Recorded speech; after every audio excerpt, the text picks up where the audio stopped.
Welcome and good morning, good afternoon, or good evening from wherever you are joining us from.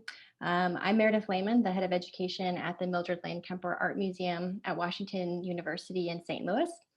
And I'm joining you from the indigenous land of the Illini Confederation, currently called St. Louis. It's my pleasure to introduce you to our speaker today, Max Dunbar, as part of the New Perspective series, which presents talks by emerging scholars from the Department of Art History and Archaeology. Max Dunbar is a PhD candidate whose research focuses on 20th century modernism in North America and Europe. He is especially interested in political art, public mural painting, and artistic formation during the 1930s. His dissertation explores the extensive discourse around the left-wing political art during the Great Depression. And his talk today, entitled A Visual Breakdown, Confronting the Strange and Max Ernst, L'Oeil du Silence, will explore the indeterminate and ambiguous nature of this enigmatic painting in the Kemper's collection. Just a couple of things before we start. We are recording today's session for those who are unable to attend, and this recording will be available on our YouTube channel sometime next week. And we are also, we encourage you for you to participate by sharing questions using the Q&A feature. And on most devices, the Q&A feature can be found at the bottom of your screen. So feel free to submit questions throughout the talk. Max will take a few moments, I think, during his presentation to look for some questions, and then we'll also have time at the end to answer more questions that you might have. And with that, I will hand it over to Max. Thank you, Meredith. I really appreciate that really kind intro. And I'm excited to have this opportunity to talk about what I think is a really interesting painting, and I hope other people also think it's a very interesting painting. And I also recognize how sort of fundamentally strange it is to give a talk for a museum about a specific painting when we can't actually be standing in front of the painting together, pointing out interesting things we see right in front of us. But I'll do my best, and hopefully I can still do the work justice in this virtual setting. So with that in mind, I can get started for us here. In 1936, the Spanish painter Oscar Dominguez taught the German surrealist painter Max Ernst a transfer print technique method called Decalcomania. And Decalcomania involves painting or inking a flat surface like a piece of paper or a canvas, and then taking another flat surface, another canvas, or like a piece of glass, something, to press them together and then pull them apart. And that pressure and subsequent release creates these sort of loose bands of pigment and pools of paint that kind of just go wherever they want to, given the chance and of the method. Just sort of whatever happens, happens. And Dominguez had been using Decalcomania for a few years to create images like this, these sort of strange mixtures of kind of random chance and a little bit of like an image of, in this case, a lion bicycle combination. And Ernst was immediately enamored with this method for himself. And he really liked the sort of chaotic results that would come out of the process, and the ability to give up a little bit of his conscious intention through a chance-based technique. However, he never really fully left it to chance. He would always alter the result of the Decalcomania process with really careful application of paint by his own hand, and a very sort of traditional, painter in contact with the canvas in full control rather than giving up chance. So in the end, a lot of these paintings end up being sort of a combination of uncontrolled chance and very carefully controlled application of paint. And these kind of chance-based methods were really popular with he and other surrealists for being able to explore this kind of little bit of giving up control, but never fully giving up control. And really, Ernst took up this method of Decalcomania with aplomb for about 15 years, and he worked with it in many, many paintings for throughout the late 30s and 40s. And he would later write about what he found so interesting about this method in his notes for biography, saying, quote, saying that his Decalcomania paintings were, quote, full of lush vegetation, imaginative landscapes of all features, and chimerical figures. And the paintings from this time share a really deep visual similarity with these kind of lush vegetation and imaginative landscapes, because they feature a heavy use of brown and green and blue paints. And they have this kind of fantastical sense of landscape that's almost like melting away in front of your eyes. And he does this by combining this chance-based technique of decalcomania with his very carefully painted backgrounds and skies and horizon lines and things like that. And he mixes these methods so thoroughly of chance-based technique and very careful control that it's sometimes very difficult to distinguish what was made by chance and what was made by his own hand. And the result is a really kind of confounding set of images that have prompted a lot of scholarship on Ernst. And when attempting to interpret these images, many art historians have focused on a sort of biographical reading of Max Ernst's circumstances given World War II and being a German artist who was living in France, who then fled France and was wanted by the Gestapo and eventually made it to America. So a lot of the scholarship by art historians such as Werner Spies or Ludger Dürrenthal has really convincingly argued that his work took on an increasingly political character during these years. And maybe the title of this painting, for example, is a good sign, Europe After the Rain. But he's thinking about his sort of former homeland that he had to flee and the destruction and death of World War II. And his own sort of fractured mental state of being his German heritage conflicting with the sort of political reality and his fleeing. So a lot of the scholarship has been so focused on his biography, and this has been very fruitful. But for the purposes of this essay, I'm really interested in how a viewer can even begin to make sense of a strange image like this, especially if they don't know the biographical background, where they don't necessarily try to create meaning just based on Max Ernst's own personal circumstances at the time, because they are such strange images, and they're really sort of hard to figure out. They're almost impenetrable. You can't get into them in any way. And the Eye of Silence at the Kemper is a really prime example of this point in Max Ernst's career, where he's creating these really strange images with a combination of chance and control. And if a viewer doesn't know about the biographical background of Ernst, instead they're just going to be confronted by something just fundamentally weird that they don't understand. And for the purposes of our talk today, I want to look really closely at this painting to almost see how he creates such a strange image. Because it's not really obvious at first. It's sort of, at first you might look at it like any other painting you would see of a landscape, but longer looking immediately obliterates any sort of sense of understanding that you actually have. So relying on that biography kind of limits the viewer's own imagination of what they're looking at. And so instead, we're going to look closely and see how this works by employing semiotics, which is essentially a study of how signs or specific references make meaning. So how something signifies meaning and how various bits of signified meaning within an image add up to a more overall meaning to a painting.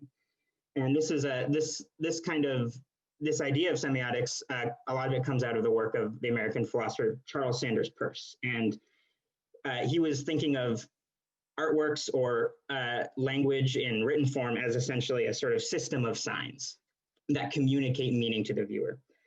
And so the questions that semiotics asks is sort of, what does a viewer bring to a painting and how can they make sense of what they have in front of them? And to do this, Peirce defined a few terms that I'm going to introduce to you before we dive into the painting itself. The first term is an icon. So an icon is a sign that signifies something in the world. So it's essentially just a representation of something. This painting on the left by George Stubbs is an iconic representation of a horse, a specific horse named Whistlejacket. So the sign is essentially just signifying something that exists. It's a representation. And even if Whistlejacket wasn't a real horse, this would still signify the concept of horse. It's showing a horse. So an icon is just an iconic representation of something. Another important term is index. An index is a sign that shows the presence of something else that's not there. So Peirce used the example of a bullet hole. to describe an index. He said, quote, "A piece of mold with a bullet hole in it is a sign of a shot, for without the shot there would be no hole, but there is a hole there, whether anybody has the sense to attribute it to a shot or not." So it's the presence of something that's not there. And in visual art, a classic example is a brushstroke. A brushstroke that you can see, where you can see how an artist applied paint to a canvas, is an index of that artist's hand. It's a sign that signifies the presence of the artist, even if they're not being represented in the painting. And then the final term, semiotics term that I'm going to introduce here, is probably the most sort of ubiquitous or understandable idea of just a symbol. And a symbol is a sign that signifies something that has sort of shared cultural meaning that isn't like being represented directly.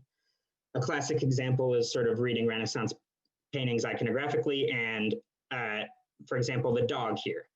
This dog would have been seen as a symbol of fidelity and marital loyalty. So including a depiction of a dog is, you know, showing a shared cultural understanding of loyalty and fidelity. And so something about symbols that is specific is that it requires knowledge of this shared cultural understanding. You sort of already have to know that this is signifying loyalty. Or, for example, another example in this same painting, or the fruit over here, would be signifying wealth, because only wealthy people could afford fruit at this time. And so symbols are much more sort of historically contingent in that way, or specific to their time. And then all of these different kinds of signs in a given artwork add up to create a sort of network of meaning. And art historians have said that that's how we can kind of read an image, is sort of read these network of signs to try to interpret it and make sense of it. So for example, the art historian Nelson Goodman has said that an image, unlike a paragraph, is dense. A paragraph has a beginning and an end, and you follow along in a linear fashion. Whereas an image, all signs within an image are interacting with all other signs simultaneously. Everything is happening at once. So it's a different form of reading, but Goodman still felt that images were readable as long as that system of signs was coherent and something that kind of all added up to make sense. And then you can read an image as an image in that way. Another art historian, W.J.T. Mitchell, pushed back against Goodman by saying that what Goodman doesn't allow for in this conception is, quote, "a work of art whose value was seen to lie in its failure to project a coherent world and its refusal to adhere to any criteria of fitness." And that's what I think is happening here in this Ernst painting. That he mixes his systems of conscious intent and unconscious chance and human and alien and natural and artificial so thoroughly that the world never coheres into something understandable, and instead it just always stays sort of refusing to adhere to what Mitchell called a criteria of fitness. And as Mitchell said, this is a value in its own right, and this is something the surrealists were interested in never being able to solve this image, that it brought value and meaning entirely on its own. So I'm going to use semiotics to really kind of look at how he creates such a confounding image, and how he creates an image that never coheres into something fully understandable. So with all of that background in mind, we can look at the painting more directly, but I do want to stop here and check really quick if anyone has any questions about any of these definitions I've used, and if anything is unclear.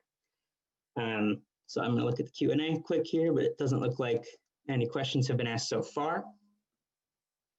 And it seems like we're good to go. And so if we have all these definitions in mind of icon, index, and symbol, we can really look at how Ernst creates an image that never coheres into something understandable.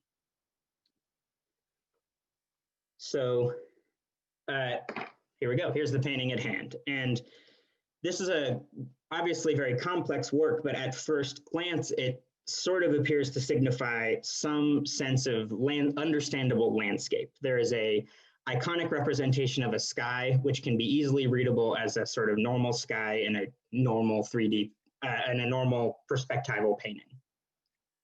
And really, Ernst's initial description of his Decalcomania paintings rings true. It is a imaginative landscape with lush vegetation and chimerical figures. But that sort of simplifies this painting to the point that it can be read as a landscape, which I argue is sort of obliterated by the painting itself. It can't be read as a landscape for all that long, if you look at it extended for an extended period of time. But as I said, there are sort of significations of potentially a normal landscape. For example, that sky, and then also there's this little sliver here. I can show you in closer detail if my PowerPoint will move forward, which shows almost like a little background of a maybe a further landscape way off in the distance. It's almost as if there was a normal landscape painting here that Ernst just like painted right over top of. And there are also other things that might sort of indicate an understandable scene, like these columns. These columns are an iconic representation of columns, and they are clearly like something understandable and tangible to grab onto as, oh, maybe this is like an ancient ruin. And then maybe you could think of the symbolic meanings behind ancient ruins and the collapse of civilization and the sort of overgrowth that is taking it over with all this green and brown. However, these kind of more initial landscape-based kind of reading it as a traditional perspectival image is kind of totally destroyed the longer you look at the painting and notice sort of a confusion of index and icon that ruins any sort of more traditionally easily readable sense of this image. For example, right here is a very interesting passage with a lot of this decalcomania that you can see here, which is just the result of these random processes. And this big blob here, and blob is maybe the best word to describe these things because that's what it creates. It creates these sort of amorphous forms. However, you can also see by looking closely that Ernst is very carefully applying paint to almost cover up some of the results of his decalcomania and alter them and then tailor them to exactly what he's trying to do. So we have, these little streaks of paint, which are clearly directly applied by his hand and aren't the uncontrolled chaos of decalcomania here. And same with these little orbs of color. And what this is doing is essentially disrupting the chance and introducing control. However, he never fully does both. So in a way, it kind of becomes neither. It's neither chance nor control. It's sort of somewhere in the middle. And this is also seen here just to the left of this with these streaks of brown, which are, you can actually see where every individual little hair of the brush applied brown, covering up this big swath of decalcomania green. So this totally uncontrolled chance is being very carefully altered by like direct application to paint. And it ends up sort of almost hiding the chance-based process. So there's a lot of index of Ernst's own hand showing how he altered his totally unconscious chance. And this sort of form actually also directly connects the very background of the painting through flat paint to the foreground. So even the reading of depth as a landscape with some sense of depth and a background, middle ground, foreground is destroyed by the fact that what was nominally the farthest back form is directly connected to the foreground. So that collapses the depth of the painting and also collapses any sense of scale. At first, you might see this as, if you read this as far back in space, you would think it's a sort of monumentally large thing that is then just receding in space. But when it's connected back to the front, it actually makes it look even smaller. It actually collapses and almost makes it look minuscule, like a little diorama or something. So there's another sort of paradox or hard thing to parse out, which is that this is sort of simultaneously monumentally large and infinitesimally small. So these forms are just sort of beginning to be readable and then immediately pushing back against any readability.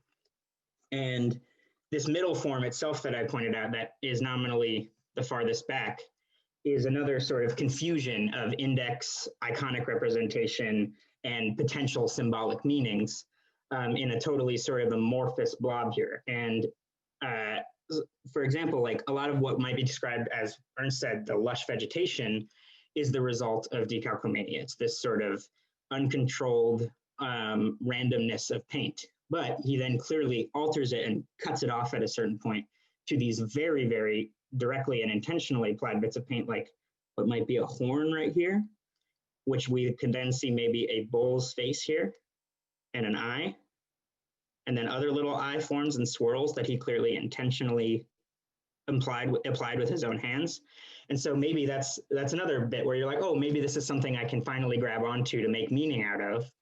What is a bull might signify, sort of the bullfighter and strength and the sort of connection to Roman history and things like that, that a bull form might signify. But again, you realize, oh, here's something I can grab onto, but then it's immediately overwhelmed by everything else around it. So it's whatever meaning you can maybe derive out of this bull is immediately like, oh, that's just one tiny part of every other thing that's going on. And all of this moss and vegetation or whatever it is like growing up over top of everything. So it's kind of being swallowed by nature over time. So again, you can kind of start to maybe be like, oh, maybe it's a commentary on, how nature always takes things back over and it's growing back. But again, it's kind of a halfway meaning. It's sort of, I can get this out of one little fragment of this painting, but when I move on to a new fragment, I get maybe a contradictory meaning, or I find some new image, and you can just kind of keep going.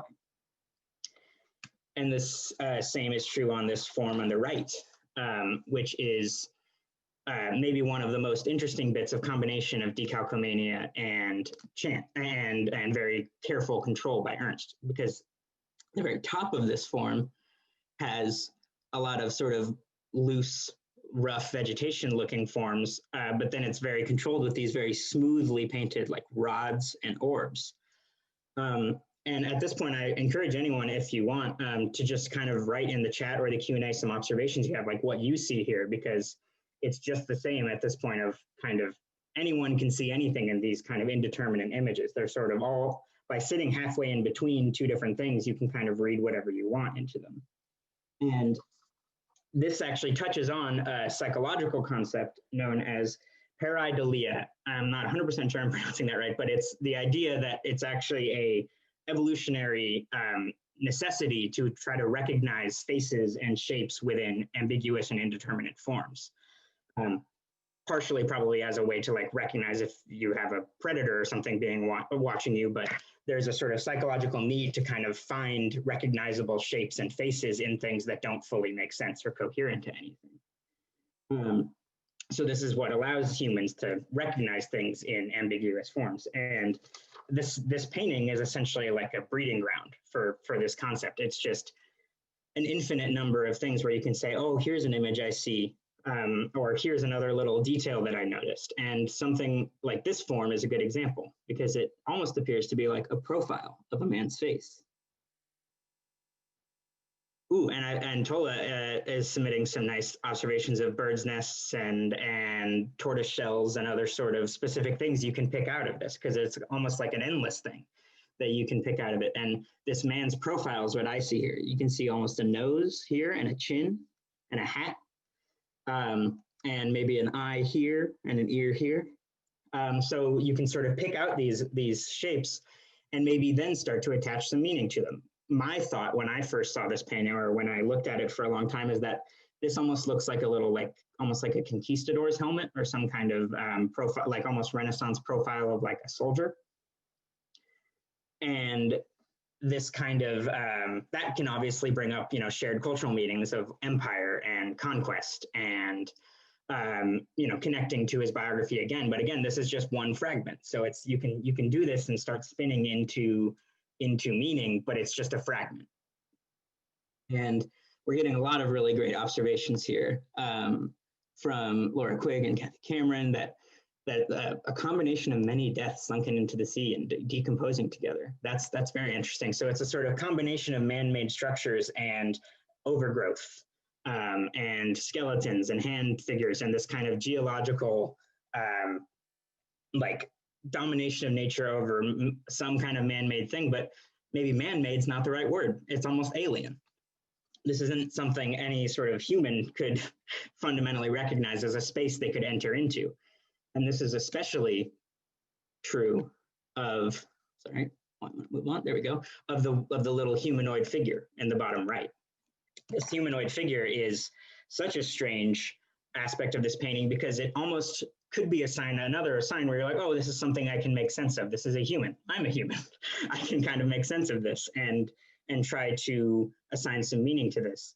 However, when you look at this figure, she has these kind of hollow sunken eyes and green skin, and she seems to be overgrown by the environment around her, is almost like a almost like tumor looking cancerous kind of thing growing out of her. And her hands and feet are sort of melting into the foreground. And she's almost like attached to this painting, or somehow like another one of these formations, almost as if she was just a rock formation, or maybe like a sculpture that was overgrown in some way. So again, the kind of bits of understanding you can come to are obliterated by these longer looking. And I think one of the overall effects here is just a really deep, unsettling sense of the uncanny. And the uncanny comes out of Freud's thinking, and obviously the surrealists were very interested in Freud. A nice, concise definition of the uncanny is provided by the art historian Zainab Bahrani, where he said, it refers most particularly to moments of instability or ambivalence when boundaries are crossed. And that's essentially like, this painting is almost a painting of crossed boundaries. It's so many different binaries and dichotomies that never resolve into either one. It's conscious and unconscious, as I said before. It's human and alien.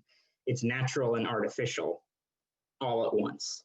And this kind of unresolvable ambiguity is really just hard to deal with and maybe unsettling, but it also kind of forces you to look really carefully and say, what am I even looking at? What are we even trying to do here? Or how will we even make meaning out of something like this? And this sort of border crossing and ambivalence and ambiguity and the unsettling results of the uncanny is kind of put into high relief by a comparison I can make here, which is that this sort of pool to the left of the humanoid figure is maybe the most sort of uncontrolled decalcomania part. It's the most left to chance. You see a lot of these little pools of color. He doesn't really alter it with his hand too much. So, and then you can compare that to a decalcomania he did do later where he didn't alter the result. And there's a sort of strange paradox that arises here, which is that the totally chance-based chaotic method is actually more understandable as an image because you can see the indexical result of the decalcomania process. Or if you don't even know that decalcomania is like how this was made, you can still just read it simply as an abstract painting, which is paint on a flat surface. And so it's just an interesting group of shapes and colors. But so it's more understandable and coherent as a sign system and readable as a actual sort of understandable image. But in The Eye of Silence, what Ernst does is he ruins the sort of chance-based part and ruins the control to create something sort of nebulous and neither. And so this kind of semiotic reading that I'm doing is essentially much harder when the image straddles borders like this, because I'm trying to make sense of it through semiotics, but sort of the conclusion or the point overall that we're reaching is that not making sense is sort of part of the point and part of the value here. This kind of attempt to rationalize and understand the image is never going to like lead to any sort of really nice conclusion. It's just kind of going to keep spinning. And the wheel is just going to keep spinning as you keep looking and keep finding new things to do. So I think what we're left with as a viewer is sort of what do we do with indeterminacy and with ambiguity? Because then this is now taking on its own meaning of just what do we do? What do we do with indeterminacy? And this is part of a much longer history of this kind of imagery. So I have a couple of other nice observations here. I really like what Sabina said about that it looks like a product of nature even as we confront it as a work of art. Exactly. It's like almost looks like it couldn't have been made by a human. It looks organic. And I also like the connection to like a sacred cenote or a grotto. Yeah, it has this kind of like, almost ritualistic or sacred aspect to it. Like it could be some kind of, very important ancient thing that we can't fully understand because we are not there. There's an archaeological sense almost. And what I suggest we can do, rather than keep spinning our wheels and trying to find more little bits to grab onto, is to actually just think about the history of imagery that kind of confronts you like this and doesn't ever really resolve itself. So there's an attempt to do just this with an idea called thing theory, which is a very silly sounding term, I think, but it has some interesting ideas.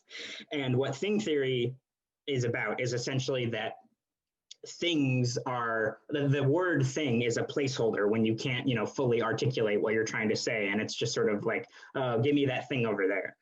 And that idea, it was taken up by the philosopher Bill Brown, who thought of things as, quote, what is excessive in objects, as what exceeds their mere materialization as objects, or their mere utilization. So, objects are something that perform a specific function and that are understandable and, graspable by human reason. Things are something that sort of are alien and confront you, and you can't fully articulate or grasp it in a sort of rational way. And this painting is essentially an example of this. It is nominally an art object. It's an object you can look at in the blank walls of a gallery, spend some time complicating, come to some bit of meaning, and then go, oh, that's interesting, and move on to the next painting. But the longer you look at it, it actually sort of reveals itself to be a thing. The painting is no longer an art object. It's now a thing that is confronting you in its strangeness and uncanniness and ambiguity. And this sort of emphasis on thingness and like a resistance to description and a resistance to interpretation is kind of, hopefully I showed sort of how he built that through this sort of semiotic reading and sort of how he creates this strange and uncanny image. And this is part of a lot longer of a history, and this kind of chimeric mixture of stuff is something that artists and art historians as old as Leonardo da Vinci were interested in. And so now that we've talked about this painting for a little bit, I'm going to pause and make sure that we have any other interesting questions or comments, and then I'll move into a little bit of this history and give some examples of sort of the kind of long-term through line of this thinking throughout the last 400 or 500 years of art making. So just before I move on, I'm going to look really quick here. Carolyn says, the extraordinary landscape reminds me of cave paintings. There's something vaguely human about it, but so beyond our understanding of what it means to be human that it's hard to comprehend. Yeah, there is this kind of, and that connects back to the painting itself, that there's this sort of weird sense of like an ancient culture that we can never fully connect to or fully grasp. One anonymous attendee said, do we know that these parts have meaning? Did he write about this work, or are we applying our own meaning to something that might not have had meaning?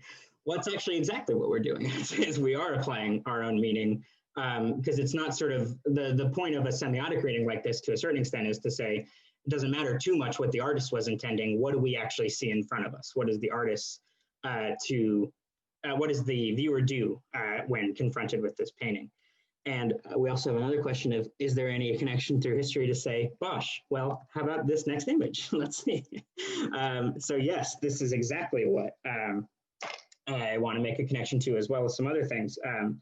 The art historian Joseph Kerner wrote an essay about Hieronymus Bosch and this drawing specifically, and this figure, which appears in multiple works by Bosch. And he's really trying to think about the idea of how strange and alien it is and sort of the effect that has on the viewer. And he said, quote, in the end, though, Bosch's monster isn't similar to anything, it's just similar.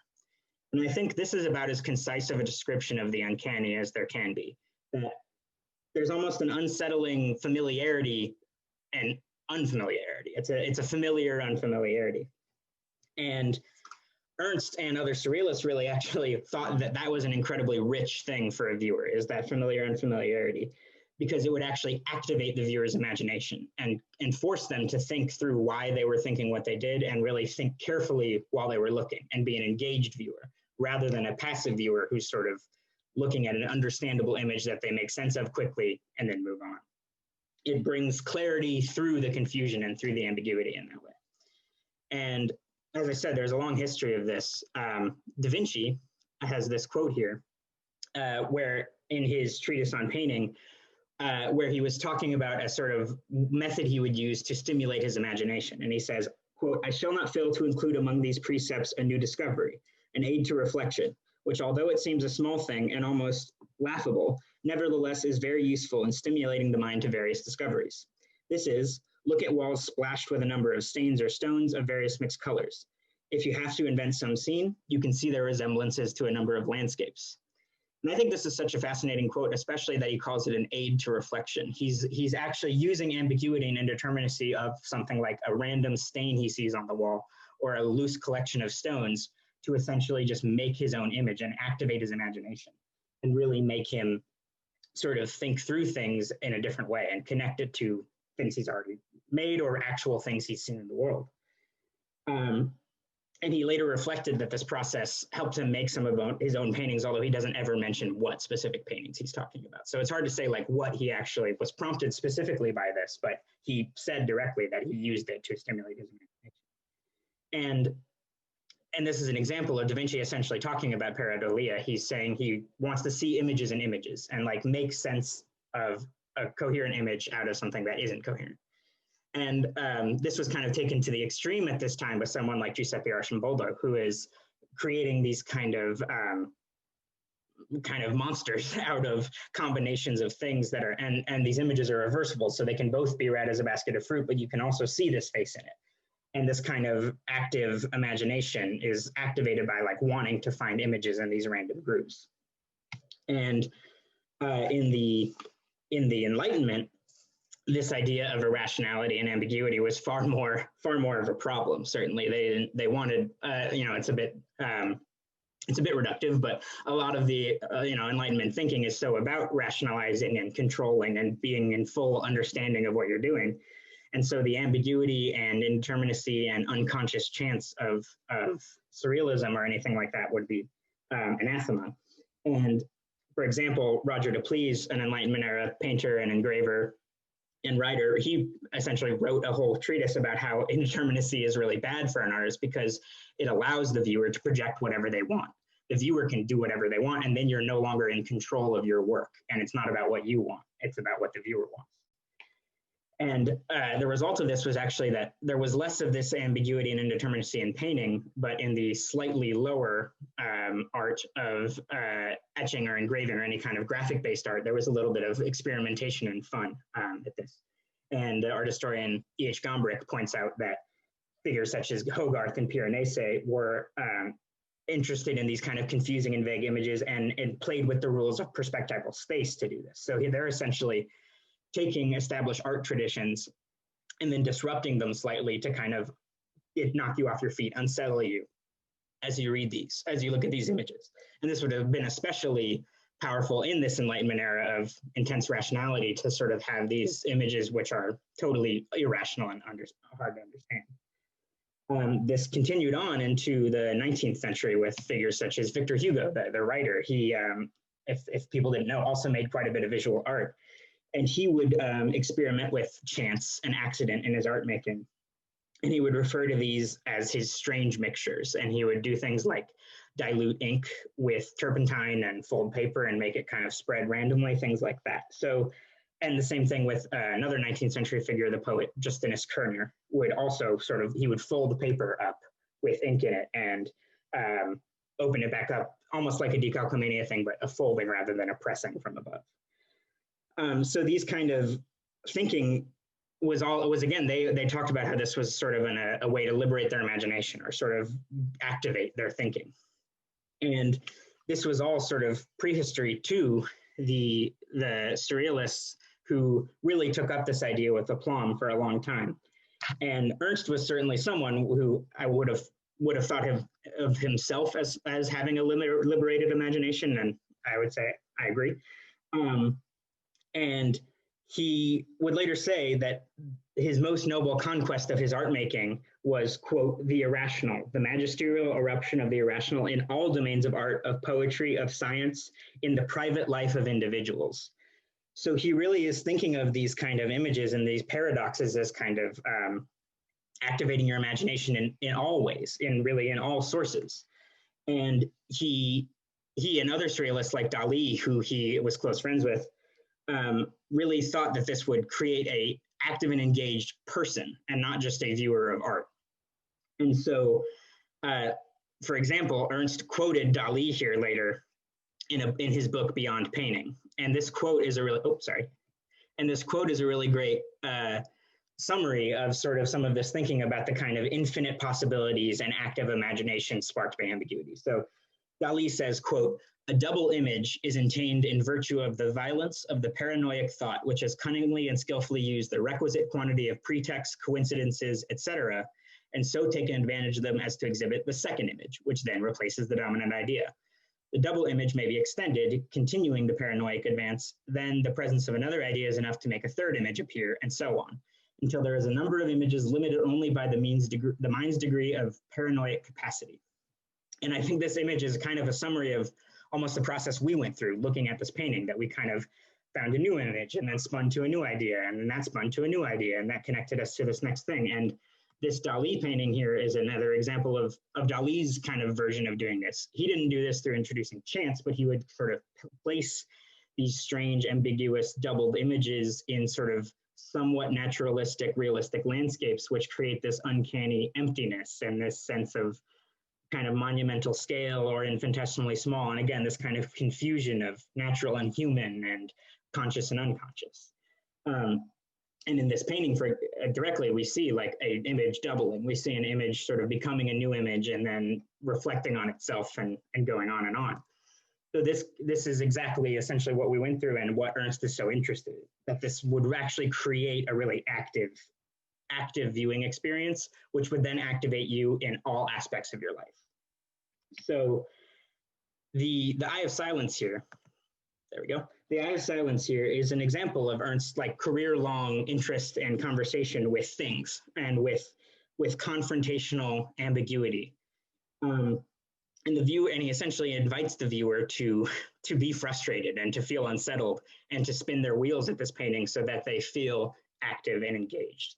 And although we can and did go and pick out precise details and try to make sense of them and try to give them some kind of overall connection to a bit of meaning, just that actual act of critical looking is the value here, or what can be seen as the value here, is that through the actual almost human compulsion to find images and make sense and rationalize, that you actually are activated as a viewer and that you can fully engage with your world in a critical sense, not accept things at face value, and be a far more imaginative and engaged person in all aspects of life. And that's all I have for you today. Thank you.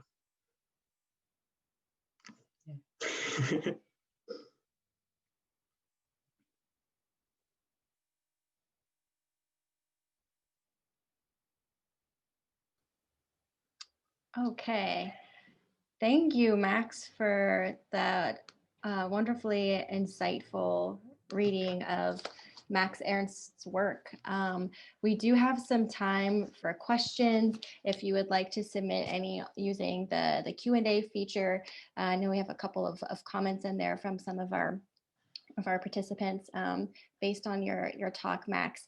I might actually just sort of kick us off and ask one question that was kind of coming to mind for me towards the end of your talk. Something that I was really struck by was the way what you kind of said about the sort of intention of activating the viewer in all aspects of their life, or what you call a sort of critical looking or critical engagement.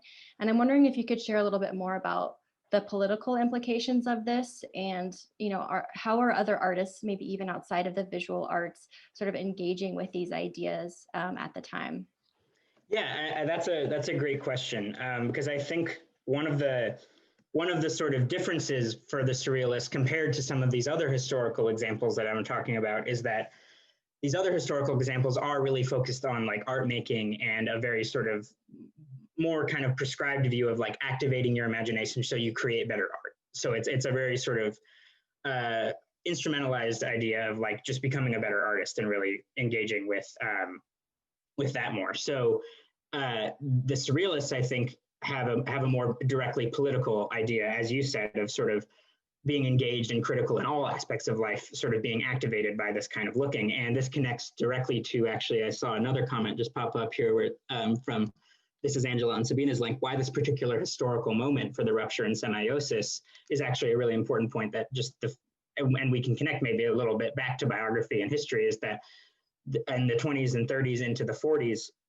this kind of disrupting meaning, I think, is a huge aspect of just being in the interwar period into World War II is, a lot of surrealism and Dada and other sort of irrationally focused art making arose after World War I as almost like a, if rationality brought us to World War I and sort of normal human understanding brought us to World War I and death and devastation, like, why not try irrationality? Why don't we try something different to like not be, accepting such a horrific event at face value as just something that's part of human life? So yeah, I think there is a directly sort of political bend, and you see that with other surrealists like Andre Breton, like writing surrealist manifestos with Trotsky and like engaging with left-wing politics and communism and other things, because there is this sort of moment of like, we can't accept the sort of status quo face value normal human life because it's death and destruction. Essentially, it's nothing that can be like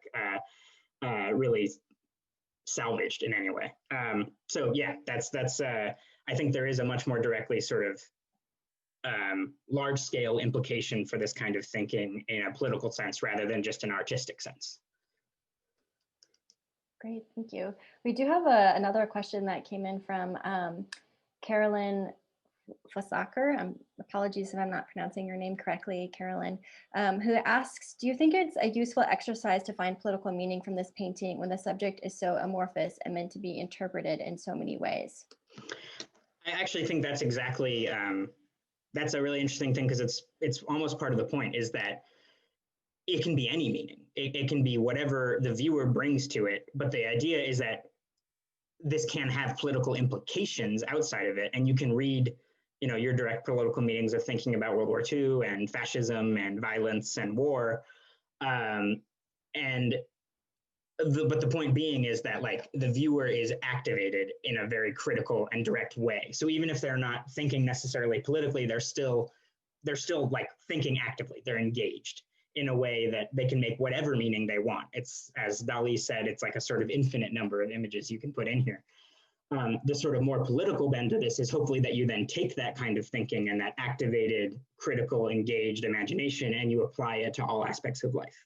And then that's when it becomes political and really having like a direct sort of implication on your day-to-day life. So it's not necessarily about this kind of political idea. It's sort of hopefully activating a political imagination almost, or like activating the viewer to kind of do whatever they want with it. If that makes sense in that context.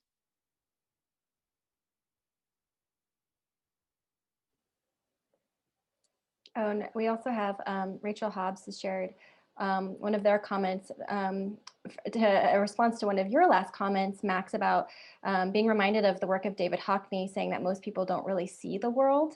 And Rachel writes that, I always used to wonder how Hockney sees stuff that's not really there, because he put so much color onto existing landscapes and scenes. When I tried to recreate his eye and looked at the world, I felt like everything was already predetermined and already there before me and controlled. Reminder to be a better artist indeed. Which is, I guess that's also, it's making me think too, then we're kind of talking about the sort of implications of what it has on the viewer, to sort of have a critical engagement with the world around them. But, what maybe is the sort of impact on artists as well, and sort of in their critical engagement. Is that something that these artists are talking about? Yeah, I mean, I think there is a self-reflexive aspect of this, that ththese artists are kind of activating their own imagination, or even each other's imagination. That's like, because they were so close, and this circle, the surrealist circle, was like maybe more like directly tied to each other and coherent than a lot of other movements at the time. Like, and essentially you could say that they were being activated by each other's work. They were looking at each other's work, thinking about it, being really interested in it. They're doing combined work, like the, oh wow, I can't believe I'm blanking on the name of these. The drawings where one person would create part of it in the corner and cover it up. Exquisite Corpse, that's it, yeah. The Exquisite Corpse drawings, where they sort of 4 different artists will create an image where they can't see what the other person's doing, and then they add it all together, and then it's sort of like, oh, what do we get? What do we get out of this result? And that's, again, activating that imagination. And it's a very sort of social and collaborative process in that way. And so, again, this would maybe bring you to some of these political implications that this isn't just like an individualized in your own head tunnel vision of a lot of like modernist art making. It's a much more sort of collaborative and socially based process of like discussion and activating your imagination and trading work and all sort of working together. So yeah, so I think that there is this kind of like, there's a value to the artist too. It's not just a sort of something they give to the viewer from on high. It's kind of it's a back and forth process. It's a two-way street. And also just people interpreting their images and spinning their wheels at them would be its own amount of sort of giving the artist gets something back from that of sort of what did I inspire and what can I think about because of that. And I really like this. This is not directly related, but I just have to mention this comment because I think it's very good from Matt Quinn here in the Q&A. The lack of apparent meaning or representation with simultaneously ancient and futuristic elements seems to deliberately subvert the higher reasoning of the viewer, while also innately inspiring, scaring, and fascinating on a base primordial level. And that's exactly what I think is happening here. This might seem to show Ernst's individualistic power as an artist, yet at the same time he surrenders himself and is reacting to nature using randomly generated imagery. And yeah, so Matt is exactly talking about sort of the weird indeterminate middle point, this straddling of borders and indeterminacy that sort of ends here and is kind of all contained within this image. And I'll add, because I think these are all kind of really observations are all building on each other, that Christine Collard just kind of added this comment that this work of art by Max Ernst begs the comment, look what happens if we just watch life around us and do nothing, which seems especially relevant for our times today. For sure. Are there other questions? Yeah, does anyone have any? We just had a question from Charles Jacobson come in. That's a big question. Is the need for a backstory or analysis of modern art a strength or a weakness? That's a really interesting question and could be its own dissertation, essentially. So, but I think that for me personally, I think the sort of viewer share and ambiguity of modern art makes it more interesting to me. I mean, I'm a modernist. I'm interested in modern art. And part of what I find so interesting about it is the ability to sort of like read into a lot of different meanings and sort of have a huge share in interpretation rather than be sort of more didactic, directly, statement of like, this is a depiction of X historical event or whatever else. So I think there's a strange kind of issue there, which is that in some ways, a lot of the older art, which is more didactic, also kind of requires a fair amount of background just to like know the narratives that are being referenced and having the sort of shared cultural understanding of the Bible or whatever else, like some kind of distinct background. Whereas a modern, more abstract piece or something more modernist might not necessarily have that narrative background. You might, not have the sort of art historical background or the sort of visual background, but you don't necessarily need to be connecting to these sort of shared narratives. You can kind of project sort of whatever you want onto a more ambiguous or abstract work of art. So like this is kind of a subjective matter of opinion to a certain extent, but I think that the sort of ambiguity and indeterminacy of modernism more as a whole, even just beyond surrealism, is a strength in my opinion. But that's kind of up to you.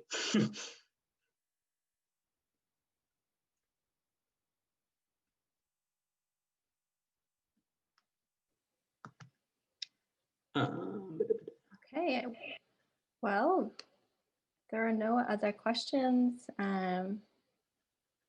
for Max.